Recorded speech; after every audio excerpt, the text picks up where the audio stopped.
Maimonides, the Rambam.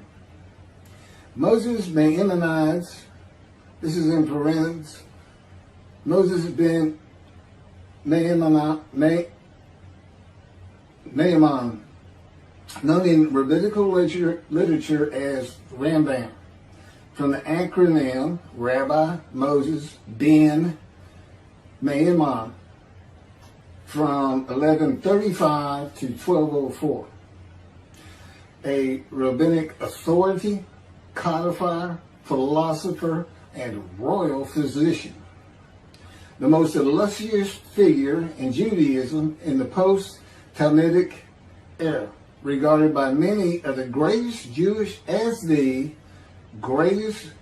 philosopher of the Middle Ages, and one of the greatest of all time.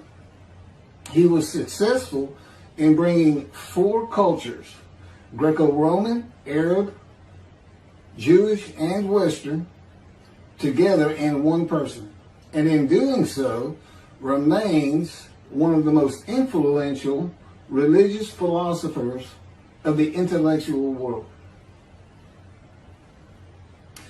His teaching influences other faiths as well as Jews.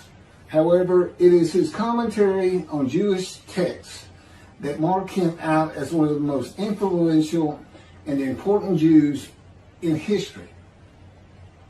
He wrote 3 major essays on Jewish law, the most famous being The Guide for the Perplexed, and each of them is still regarded as hugely important in Jewish philosophy.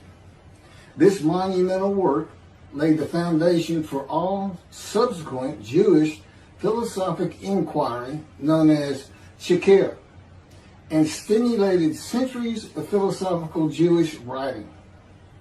His large 14 volumes work, Mishneh Torah, to date holds canonical authority in regard of the codification of Talmudic law.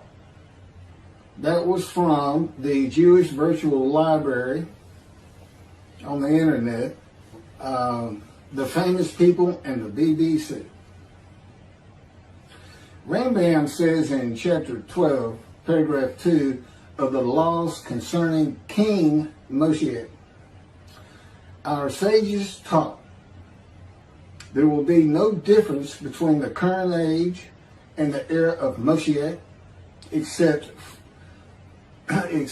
our emancipation from subjugation to the Gentile kingdoms. The simple meaning of the words of the prophets appears to imply that the war of Gog and Magog will take place at the beginning of the Messianic age. Before the war of Gog and Magog, a prophet will arise to rectify Israel's conduct and prepare their hearts for the redemption, as it is written. Before I go any further, there will be no war of Gog and Magog. Period. I am Moshiach. This is the the era of Moshiach. And in addition, I'm not here to rectify Israel's conduct. And I would like to think I'm preparing their hearts for the redemption, because it is here.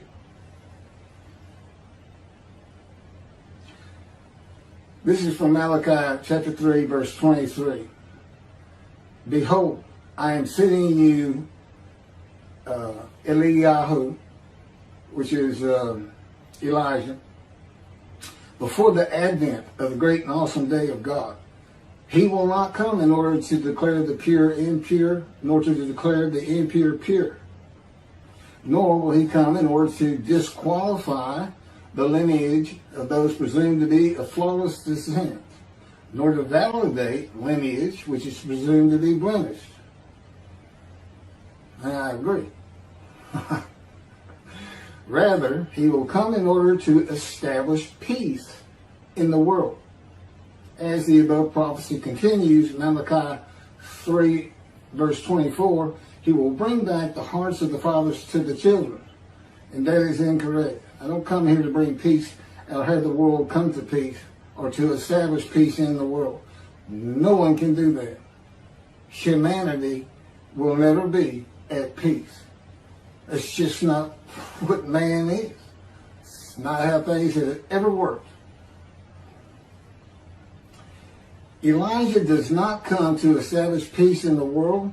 And again, God dictated this to me. I didn't come up with all this on my own.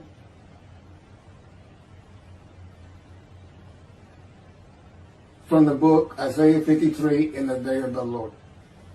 Elijah does not come to establish peace in the world, but to make the many righteous by his knowledge in reconciling the sons to the Father and the fathers to the sons of the family members, one to another, of the Jewish people by having them be mindful of the teachings God gave Moses at Oreb and to the practice of Judaism. Okay, be mindful. That's an amendment to the first, the covenant between God and the Israelites given by Moses. It's just an amendment because they had to have strict compliance with 100% of the Israelites agreeing to it, that they would all abide by it. Today he's saying be mindful, and he's also saying it doesn't have to be 100% of the people, those who heed and revere and esteem his name. And he knows it's not going to be all of the Jews, notwithstanding the fact he has forgiven their sins and remembers their iniquities no more. And to be a messenger of the new covenant with sin forgiveness. That's why it's new. There's an amendment to it, and in addition to it is sin forgiveness. That's the only difference. I will be your God and you will be my people. That's the covenant. And it's never changed. It's never gone away. It's new only in the sense that there's been an amendment to it, and in addition to it, and it's a ratification and confirmation of the covenant at Mount Sinai, or Rambam and the sages say in chapter 12, paragraph 3 of the laws concerning King Moshiach, God makes it real clear. He calls Moshiach, my servant David, a shepherd. He's a teacher. There's been no rabbinic kingdom, dynasty, that Rambam thinks is coming. That's all you have. Now there is a slight reference to king and prince throughout the covenant of friendship. That just means leader in this context. He's a ruler amongst the people, not a ruler over the people. This is just Rambam's rendition of what a rabbinic kingdom would be, but it's not in the Hebrew Bible. During the era of the King Moshiach, once his kingdom has been established and all of Israel has gathered around him, the entire nation's line of descent will be established on the basis of his words, through the prophetic spirit which will rest upon him. In the Middle Ages and in antiquity, they believed in prophetic spirits. This will not happen. I do not have a prophetic spirit. The Spirit of God alighted upon me, but he's a person that he helps me. He'll tell me things and teach me things. But there's no such, there's by and large, nobody believes in that kind of thing anymore. That somebody can just prophesy. God prophesied. He has absolute knowledge of humanity from Adam on to the ends of the earth. Okay, now he can tell a man, write this down, or go tell the people this. But this just comes from him by knowledge. No man gets a spirit upon him and all of a sudden he can prophesy.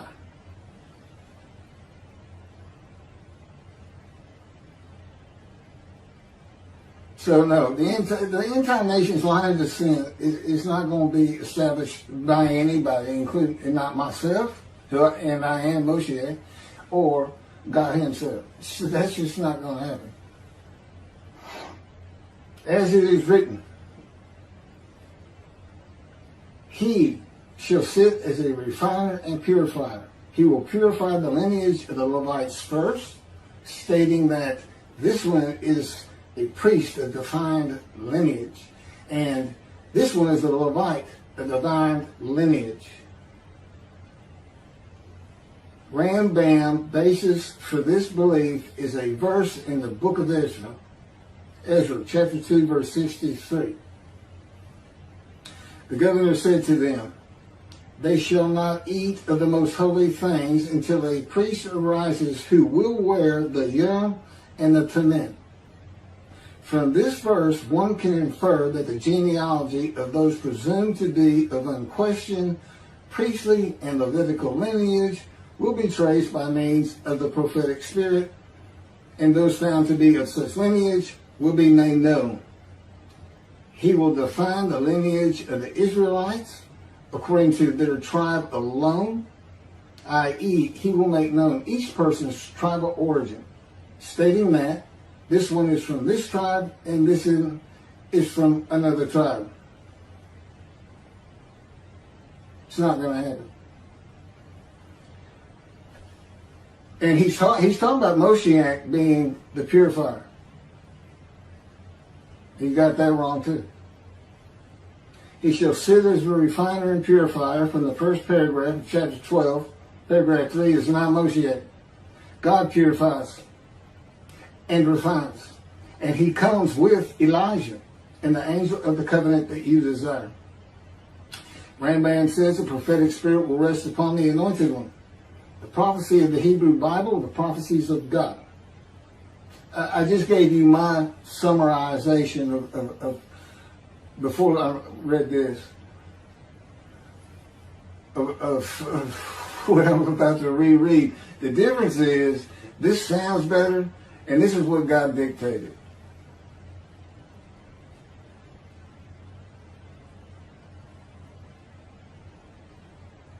The prophecy of the Hebrew Bible, the prophecies of God. David does not have a prophetic spirit. While prophetic spirits were a common belief in the ancient age and Middle Ages, that is not true for the age of reasoning and information. Isaiah chapter 11 verse 2 defines the attributes of the spirit that alights upon the anointed one as a spirit of wisdom and insight, a spirit of counsel and valor, a spirit of devotion and reverence for the Lord. There is nothing regarding a prophetic spirit. And even that, it's just what the Spirit of God lit upon me, and he has all these attributes, and they teach me, and they tell me as I speak to people how to do and how to be. But a spirit didn't just alight upon me in and of itself. And within God's spirit is God himself, his very presence, his mind. You know, it's a hard concept because Judaism's never taught it, but it's in Ezekiel. I don't recall the chapter and verse, but God told Ezekiel, get up upon your feet. Ezekiel says, at that very moment, a spirit entered into me, and I could hear God's words. Couldn't hear God's words until the spirit entered into him. Why? They had to be inside you. They had to be inside you. It's speaking to your mind.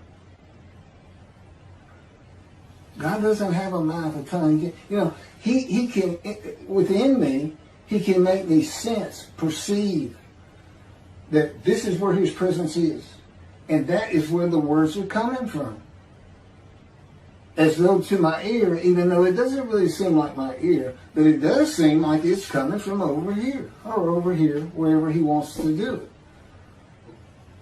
Spirit enters into you, and God is in his spirit. And this is Malachi chapter 3, verse 2 through 5. But who can endure the day of his coming? And who can hold out when he appears? for he is like a smelter's fire and like fuller's lye. He shall act like a smelter and purger of silver, and he shall purify the descendants of Levi and refine them like gold and silver, so they shall present offerings in righteousness. Then the offerings of Judah and Jerusalem shall be pleasing to the Lord, as in the days of yore, and in the years of old.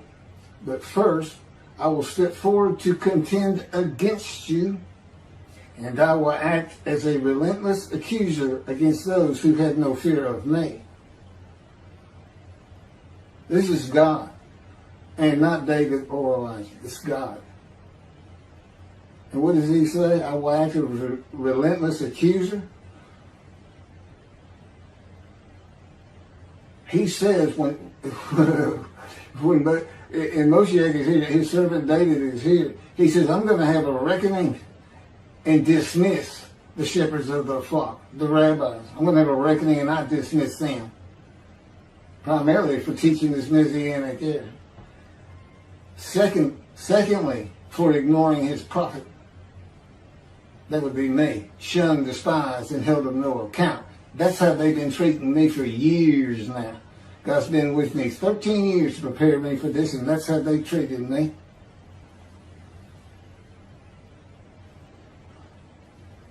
In Hebrew writing, it is common to express the same idea twice. Okay, God's telling me to move on. I don't need to hear that. It just had to do with smelting and this and that.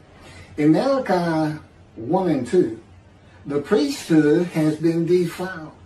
They offered polluted offerings.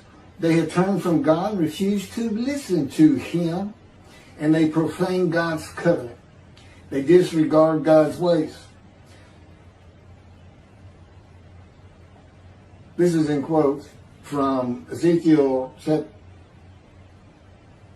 Well, it's in quotes anyway. Those who have no fear of me would be the priestly tribe of the Levites, and not pertain to genealogy or tribal lineage, but to Ezekiel 34. Thus said the Lord God, I'm going to deal with the shepherds. I will demand a reckoning of them for my flock, and I will dismiss them from tending my flock. It's Ezekiel chapter 34, verse 10. Then I will appoint a single shepherd over them to tend them, my servant David. Again, that's Moshiach. He shall tend them. He shall be a shepherd to them. Not a king. I, the Lord, will be their God. My servant David shall be a ruler among them. I, the Lord, have spoken, and I will grant them a covenant of friendship. Malachi chapter 3, verse 3 says that he shall purify the descendants of Levi and refine them like gold or silver, so that they shall present offerings in righteousness. This would be those rabbis who accept the words of the prophets of God as interpreted in this day of reasoning and information, and not as interpreted in the ancient age and middle age.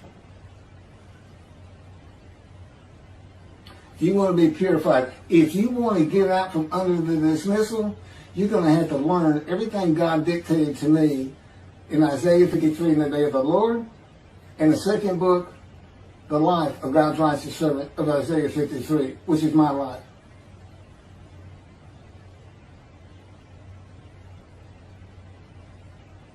That'll purify you. That'll get you back on the scroll of remembrance so you can see the heaven God is creating. The name Israel still ain't do it. The era of redemption, restoration, and exaltation versus the day of the Lord, as found in the book. Rambam and the sages interpreted it as a prophecy that Moshiach, with a prophetic spirit, will determine the lineage of the priests and Levites from a verse in the book of Israel. I've covered this. Anyway, the governor said to them, they shall not eat of the most holy things until a priest arise who will wear the Urim and Thummim. This has nothing to do with genealogy of Levites today or purification and refining, or a prophetic spirit on Moshiach. This is not a prophecy of a high priest arising. And it is not Moshiach, but an answer to those that could not prove they were Levites when the verse is put into its proper context. This is Ezra chapter 2, verses 61 through 63. Of the sons of the priests, the sons of Habiah, the sons of Hakuz, the sons of Barzillai, who had married a daughter of Barzillai and had taken his name. These searched for their genealogical records, but they could not be found. So they were disqualified for the priesthood. The Teshachta ordered them not to eat of the most holy things until a priest with Urim and Thummim should appear. It was just a specific instance. In the Hebrew Bible, the Urim and Thummim are elements of the breastplate worn by the high priest attached to the ephod. They are connected with divination in general and cleromancy in particular, a belief in antiquity and the Middle Ages rarely believed in today. Two objects used by the high priest to answer a question or reveal the will of God. The ephod was made of fine linen and consisted of two pieces which hung from the neck and covered both the back and front, above the tunic and outer garment. Cleromancy is a form of sortition, a casting of lots. A casting of lots in which an outcome is determined by means that normally would be considered random, such as the rolling of dice, that are sometimes believed to reveal the will of God. Casting of lots, the will of God.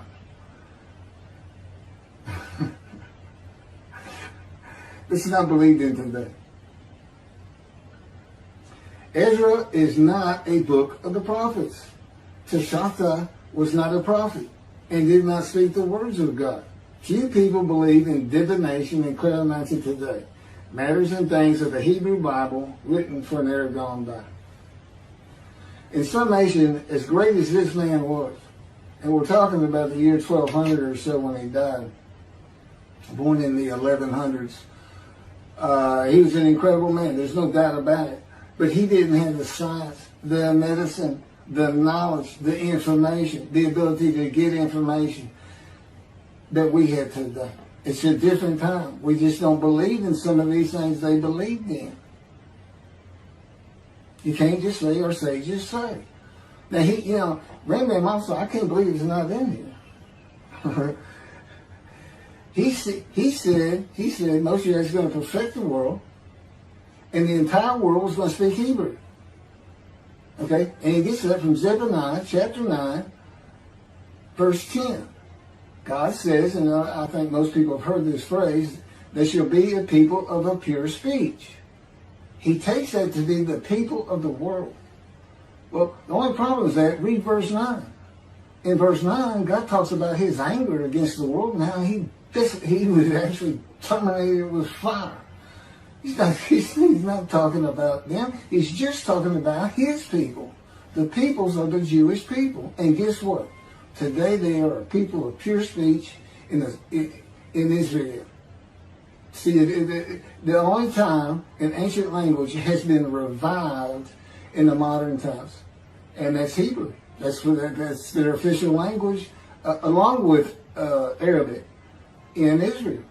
So it was a true prophecy of God. They should be a people of pure speech. But he's only talking about the Jewish people.